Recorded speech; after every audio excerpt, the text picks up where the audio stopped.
పోరాడాలి అనుకుంటే ముందు నీతో నువ్వు పోరాడు. గెలవాలనుకుంటే మొదట నీపై నువ్వు గెలువు. నిన్ను నువ్వు గెలిస్తే ప్రపంచాన్ని గెలిచినట్టే.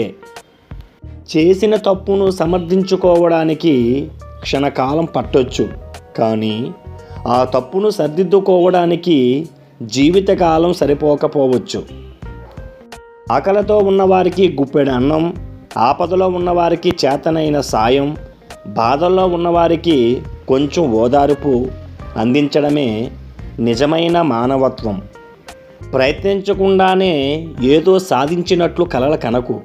ఎందుకంటే ప్రయత్నంలో ఎన్నో మార్పులు చేర్పులు జరగవచ్చు. అందుకే ప్రయత్నం చేయటం ఒక్కటే నీ పని, ప్రతిఫలం ఆ భగవంతుడిది. కష్టపడాలి మిత్రమా.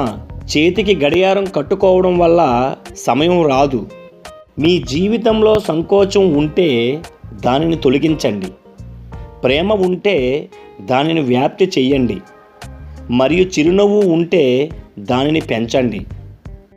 మౌనం అర్థం లేనిది కాదు, చేతకానిది అంతకన్నా కాదు. ఎన్నో జవాబులు దాగి ఉన్న సాగరం. నిజాన్ని చెప్పడానికే కాదు, నిజాన్ని ఒప్పుకోవడానికి కూడా ఎంతో ధైర్యం కావాలి. గెలిస్తే నీ బలమేంటో నీ ఆత్మీయులకు తెలుస్తుంది. ఓడితే నీ వాళ్ళు ఎవరో నీకు తెలుస్తుంది.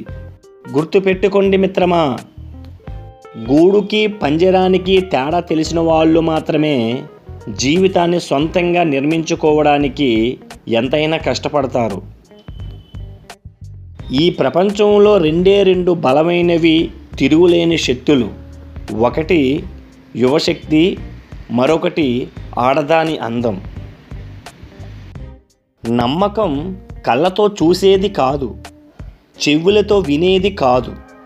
ఏ మలినం లేని మనసు మరో మనసులో మౌనంగా ఒదిగి ఉండటం. జీవితం, సమయం మనిషికి గొప్ప గురువులు. సమయాన్ని ఎలా సద్వినియోగం చేసుకోవాలో జీవితం చెబుతుంది. జీవితం ఎంత విలువైందో సమయం చెబుతుంది. సముద్రంలో ఎన్ని నీళ్లున్నా బిందుడు మంచినీళ్ళకే విలువ ఎక్కువ. నీ దగ్గర ఎంత డబ్బున్నా నీలో ఉన్న మంచితనానికే విలువ ఎక్కువ. జనన మరణాల మధ్య చిన్న జీవితాన్నిచ్చి మరిచిపోలేని, వదులుకోలేని బంధాలు పెనవేసి నిలకడలేని మనసును మనిషికి తోడుగా నిలిపి ఎన్నో ఆటలు ఆడుతున్నాడు భగవంతుడు. Please subscribe, share, like. Thank you for watching.